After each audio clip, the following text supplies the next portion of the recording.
Barrister Dele Farotimi. It's a pleasure to have you again, sir. He's not calling it Dele Farotimi. It's just Dele. Dele. How's the name? Let's go away. In the light of how the last presidential elections and the national elections has been described as one of the worst in this country's electoral process, questions are being raised. By what metrics? What's your analysis? Well, I'll be careful to speak strictly to only what I know, either to be facts or what I witnessed on my own. What happened on the 25th of February might be evaluated in two parts. The first part should deal with the people themselves. The Nigerian people, I can speak specifically to Lagos State because this is where I reside. The Nigerian people turned out in their numbers, in unprecedented numbers, to exercise their franchise. That is not in consonance with what had happened before that day, the level of citizens' engagement with the process. So all the promises that INEC had given people, the works that had been done by multiple civil society organizations and individuals who had reconnected the people back to the PVC in the hope that we might be able to have genuine changes at the polls in deference to the yearnings and aspirations of a lot of Nigerians. So as far as Nigerians were concerned, Nigerians trooped out, they were engaged, but that is the point where elections ended. Citizens' engagement. And the word citizen is important, and we'll come back to it as I answer your question. So Nigerians were generally engaged, even in parts of Nigeria where they had given up on Nigeria. And it's not just in the Southeast. It's always very easy to identify the change movement with the Southeast, which is the home region of the candidate that came to symbolize the yearning and aspiration for change. But when you consider the fact that in places like Benue, in places like Plateau, in places like Yobe, in places like Borno, in places like Rivers, in Edo, in Delta, in vast parts of the Southwest itself, there was a palpable demand for a different direction, and the people came out like that. So you realize very quickly that where the system had not expected to find cohesion, they were shocked to find cohesion.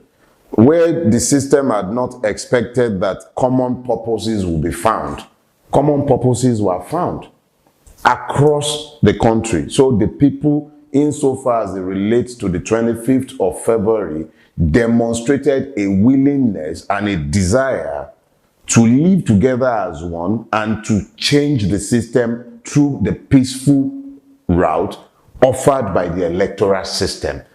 But that was where it ended. INEC proved to be exactly what it has always been. Completely Nigerian. Nigerian in the sense of everything that has been bad with our country for a long time. It preferred to be ruled by impunity instead of the guidelines and order that it had promised the Nigerian people. So in every way that it was possible for INEC to fail as an institution, it failed woefully. In a sane environment, in a system where they are truly citizens, strictly so-called, in a system governed by law, Professor Yakubu, he should be in jail by now because of the multiple infractions of the guidelines that he himself publicly eulogized, sold to everybody from Nigeria to the international community. Straight down the line, we had multiple failures. These are already in the public space. And I speak as Dele Farotimi, a retired lawyer, in case you have forgotten. Now, in that failure. You had INEC servers, or whatever they called it, being switched off. You had beavers unable to transmit result, not because it is incapable of doing so, but because human beings decided to intervene. Because if they allowed the system to work, the room for impunity would disappear. So everything the man promised he promised a Rolls Royce, but he didn't even deliver a jalopy.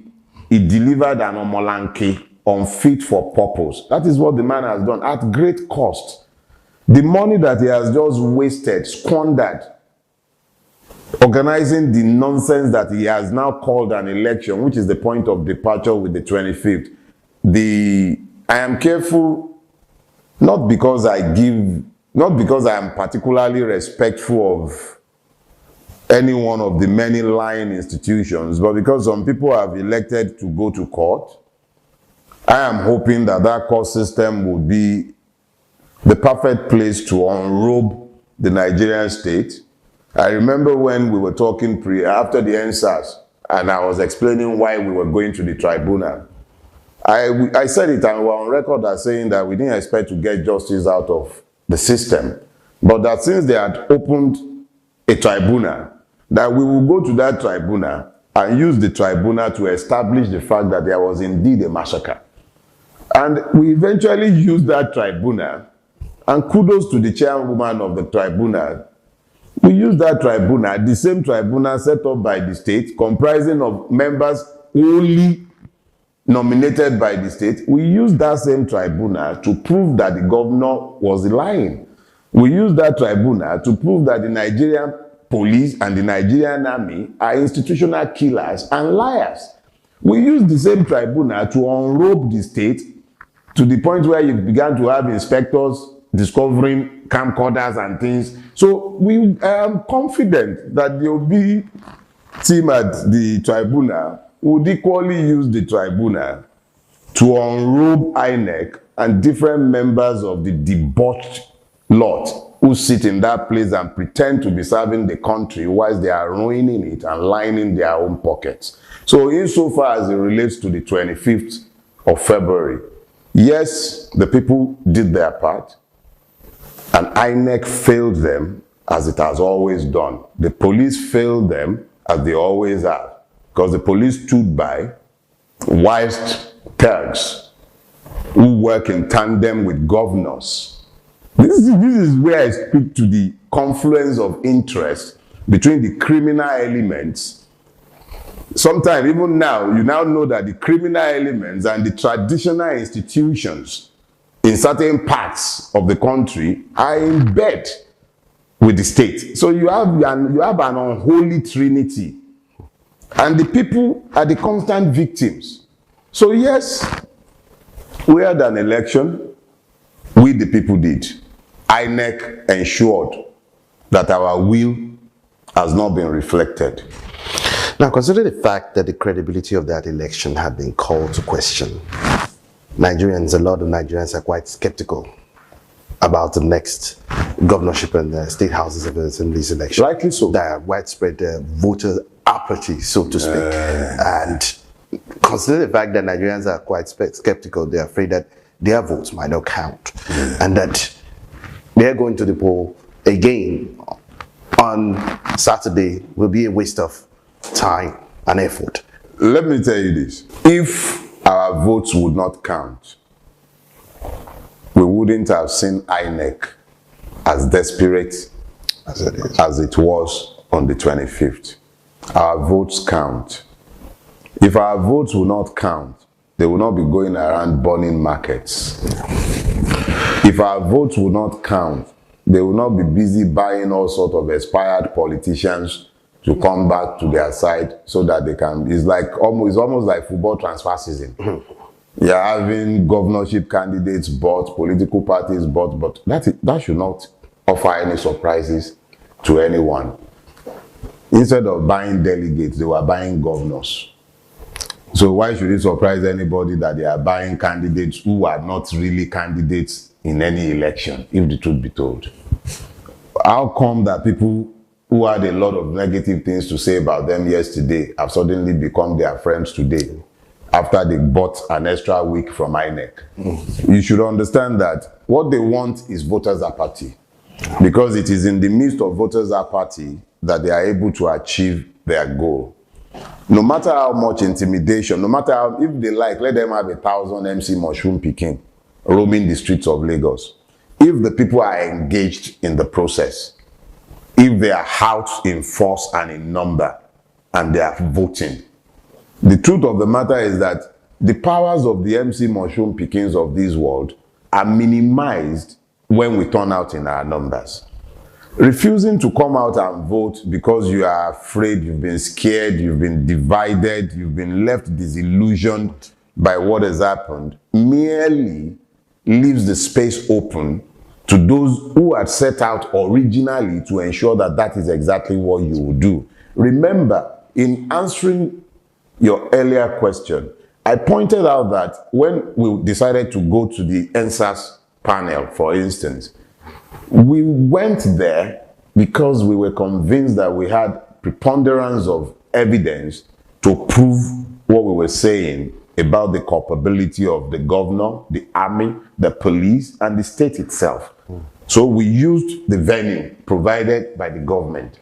Now, if we had ignored to go ab initio, we would have handed them the opportunity to do what they had hoped to do, which was to create the narrative and manage the narrative and have a show before the world and call it a tribunal. They would have had control of the narrative.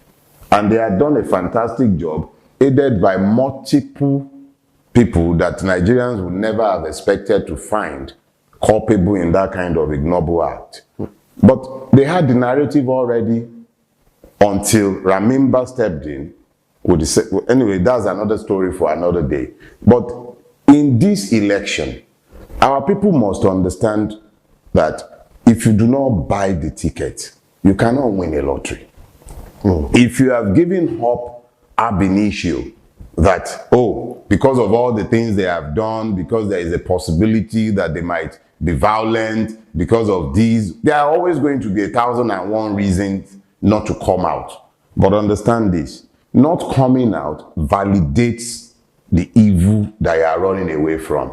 You are going to live with it for the next 4 years. The ones that are scaring you away from voting, those ones will go to bed after the elections. The ones that are going to come to you will be the ones wearing bow ties and things. When they come, they will not be coming with cutlasses, but I guarantee you, you will be seeing all sorts of bills. Because those ones that are scaring you off now, including the bearded clowns, they make money from our collective misery. The one that I find funniest about all of this is the fact that the indigenes who are being coerced into celebrating Oro in these late hours, they are going to come through the toll gates that the system has built. They will pay the same amount as the people they are asking them to be afraid of. Nobody is going to discriminate as to who is passing through and how much that person is paying. The collapsed infrastructure that we have all endured for the last 24 years, it will remain. It's not the Igbo in Lagos State that has been digging up the roads that all of us are going through bad roads. When you leave your house in the morning, if you live in the Lekki-Ekpe axis, for instance, if you live at Aoyaya and your office is in VI, typically, that was where most people who went to buy land and have today built in that area, that's where they work. Ikoyi VI. It's a minimum of 3 hours. If you make the error of leaving your home later than 5 o'clock, it's about 4 hours just to get to work in the morning. It's not going to change simply because you revalidated a threat that you have received from those you should know are your true enemies. So when you look at the totality of what is at stake on Saturday, and what is at stake on Saturday is something that had never happened before. Let's be frank with ourselves. Lagos is important to the future of Nigeria on multiple levels. When Obasanjo was busy chasing Tinubu around in 2003, 2004, I warned at the time that Obasanjo was creating a monster that would bite everybody in the ass, because he made Tinubu into some sort of opposition figure, a progressive politician. He helped him build his image, whilst the man had exceedingly rapacious policies, stripping the people of Lagos State of their wealth and privatizing the Commonwealth. Obasanjo's overreach made it possible for him to operate without being challenged, because it became, oh, he's the one challenging Obasanjo's running rampage all over the place, and he created this monster. The monster he created during his own tenure, when he should have focused on succession and obedience to the rule of law, credible elections, that monster is what is biting everybody today. So now that monster is threatening to take over the seat of power in Abuja with his purchased mandate, a purchased mandate.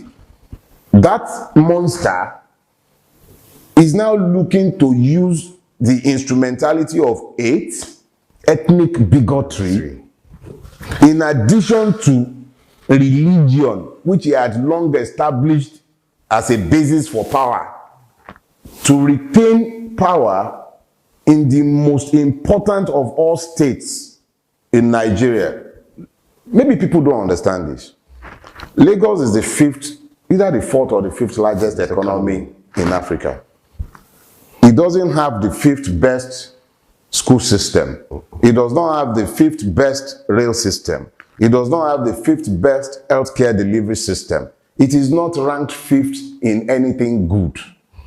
And it has been the sole possession and toy of a man for 24 years. That man is now doing everything he can to retain possession of the state. Whether he burns it down completely before it is taken, or whether he is able to take it by foul means. He doesn't care. Power is to be, you grab it, you chase it. That is his concept of power. So Lagos State election on Saturday is beyond, it's not just about casting a ballot.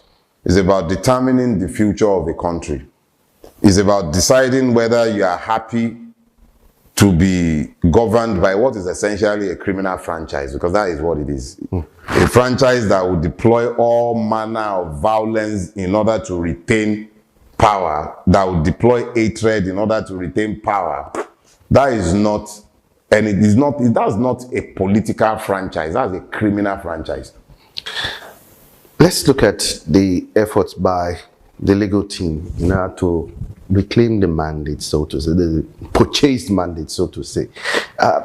Considering the litanies of legal failures of the Supreme Court and the fact that most Nigerians do not even repose any kind of confidence in the Supreme Court itself. We've seen the bureaucratic bottlenecks that the LP's presidential candidate and his legal teams are already, going through with regards to the election materials, and questions are also being raised that with the stranglehold that these elements of criminal elements, so to speak, still have on the judiciary as well as on the executive arm of government and the Senate. Do you see anything coming out from the Supreme Court at all? I would answer that question in two parts. I'll answer first as somebody with legal training, even though no longer a lawyer. I'll say, let the lawyers in the court have their day in the court. We're still at the preliminary stages of the search to take the mandate, the judicial processes. It's early stages yet. INEC, of course, has shown itself to be exactly what it is, a criminal enterprise looking to cover up its own tracks. So it's been as obfuscating as it possibly can be. It's been as incoherent as it possibly can be. It has stonewalled as much as it possibly can. I witnessed that personally as part of the team that went to the Lagos wreck a couple of days back, and I know what difficulties we encountered, even though as of today, we have been promised access and a team is already with them seeking to do that. But stepping out of the lawyer mode and speaking as a Nigerian now, remember that, and it's good that we have the example of NSAS to refer to.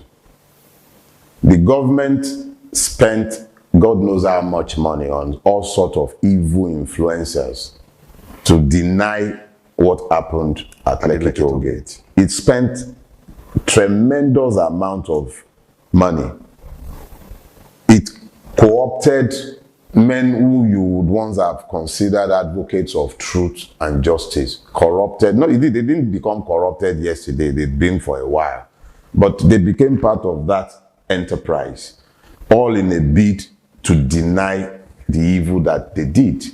But those of us who spoke clearly as to the fact that there is no justice to be found, we were sufficiently confident in the amount of evidence that were in our possession. If you have gunshot victims, you have video evidence of what happened. We had preponderance of, as at the time we were coming out to say that there was a massacre, we had over 10 eyewitnesses whose testimonies we had recorded. And we recorded them separately and all tallied in material detail. We had physical evidence, we had photographic. So we were confident to come out and tell the government in the public that we dare them. I remember using that, I said we triple dare them. Let them set up that tribunal. And they did. And we used the instrumentality of the tribunal, even though we had expressed our lack of faith in the system. But because we were confident that nobody could deny what we had. They could not be denied. The rule of evidence is very clear, and it might be difficult for outsiders to see everything, but the tribunal saw it, and it was a unanimous decision of the tribunal, including persons nominated by the government who came from the Ministry of Justice, who have today been promoted to become judges in Lagos State. They saw the evidence, and unanimously, in the language of the tribunal, they said there was a massacre. So Jide Sanwo-Olu can continue lying that there wasn't one. They attempted to discredit him. That's up to him. What do you want a drowning man to say? He can lie all he wants. He lied so much that sometimes he forgets what the truth has become. Listen, the man who is telling you that there was nothing, he superintended the payment of 100 million naira to families of those who lost their lives and persons who survived with physical and emotional trauma. They paid in cash in 2 tranches of 50 million. So the same person will now come on here and he will be denying that anything happened, or he will be minimizing what happened. The tribunal is set up comprising of 7 or 9 members nominated entirely by the government, unanimously said there was a massacre. So, but to relate it to the issue, exactly, the electoral tribunal, the presidential election tribunal would have no choice but to come to the same conclusion that INEC has stolen what does not belong to Bola Tinubu and handed it to him. So, let's get this clear. Yes. Your party and the PDP have claimed victory for itself in the elections, accusing INEC of complicity in the emergence of Bola Tinubu as the winner of that election. Yes. We are now at a point where critics of INEC have continued to reject that result, dredging up what is considered to be evidence of how the election was compromised. Yes. The question that is still yet to be answered or remains unanswered, and I'd like to get your perspective on this. Yes. Nigerians would like to get your perspective. Yes. That if they observe the irregularities in that elections, are they substantial enough to have produced a different result? Okay. You see, there is this dangerous thing that we do in our country. We ignore the issue, and then we set up straw man argument to distract from the issue. The issue is this: was there an election worthy of his name conducted on the 25th of February. And incidentally, I think it is a little misleading and playing into the preferred narrative of the evil system to suggest that it is only the PDP and the Labour Party that are complaining about the result or rejecting the result of the last election. The fact that those two are the ones that have been decreed second and third might tend to lend credence to what you have said, because they are the more credible voices to demand anything of the electoral body in view of the manifest widespread nature of the electoral fraud that were perpetrated. But the other parties have not claimed to have won in that election. Now, they have look, this thing is simple. I'll show you one. We had persons on the ground in Maiduguri during the election. There is no news channel in this country that carried the news that the Monday market in Maiduguri was set on fire and it kept burning until Monday before the fire brigade would do anything about it. What was that? What was their crime? They voted Labour Party. In places where INEC result was showing 000, we knew what transpired in those places.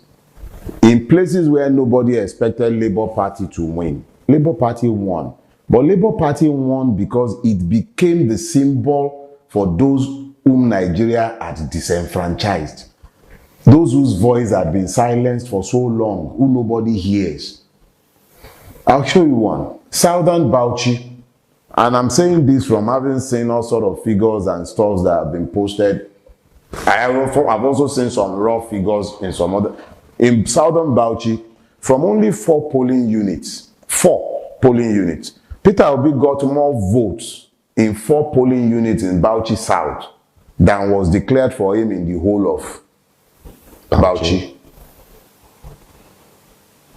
No, in the whole of Bauchi South. I'm using Bauchi South, not South. Okay. No, not the whole of Bauchi. Only 4 polling units in Bauchi South gave him more votes than was declared for him in the entire Bauchi South. If you go to a state like Rivers, the governor was so desperate in his desire to deliver the state to APC that he was careless about getting caught in multiple acts, himself directly or his agents there on video.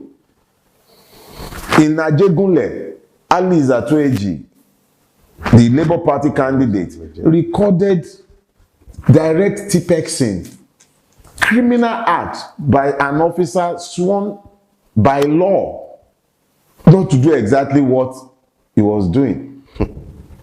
So you're not dealing with a few irregularities. You're dealing with a situation where INEC deliberately subverted its own system in order to achieve a predetermined outcome. These will be proven before the court because I know we can prove it. That Peter Obi is saying, and our campaign is saying that he won, is not based on figures plucked from the air. What INEC has done might be likened to when somebody steals something bigger than it can carry, than he or she can carry. They have stolen the product, yes, but they can't take it away because their own evidence, the evidence in their own hand, proves that they are lying. That's why the law courts are there. When the evidence are being presented to the law courts, the Nigerian people, of course, would have the benefit of seeing these evidences themselves. When we went before the Lekki tribunal, Nigerians saw the evidences now. So it's not something that is shrouded in secrecy.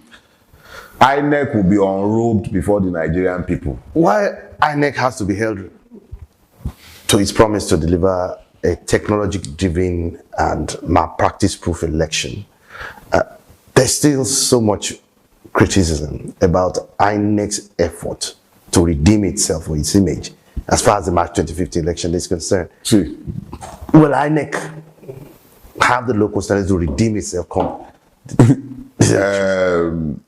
you know, little men tend to focus on material gain.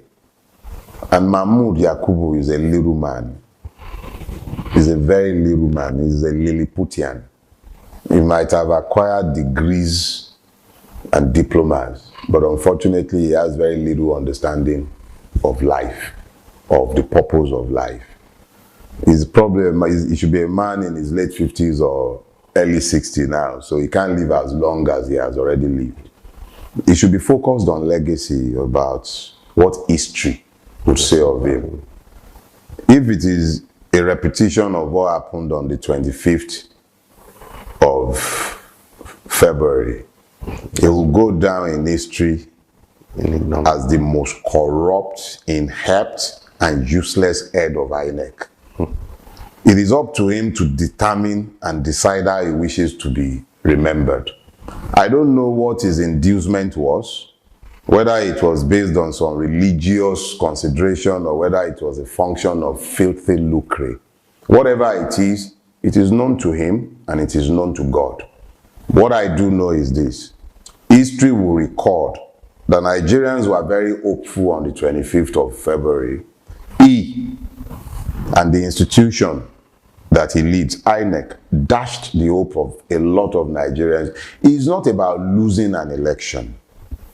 No, it's not about losing an election. If we had contested an election and lost the election, and the will of the Nigerian people had been reflected in the outcome of the election, it would be a correct way to gauge where we are as a people.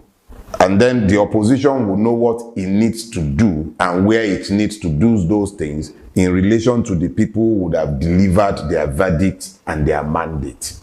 But in a situation where you had institutionalized and systemic stupidity disguised as rigging, such as the one that just took place, it is entirely up to Yakubu to decide whether he wants to go down in history as an idiot or as an hero. It's entirely his call.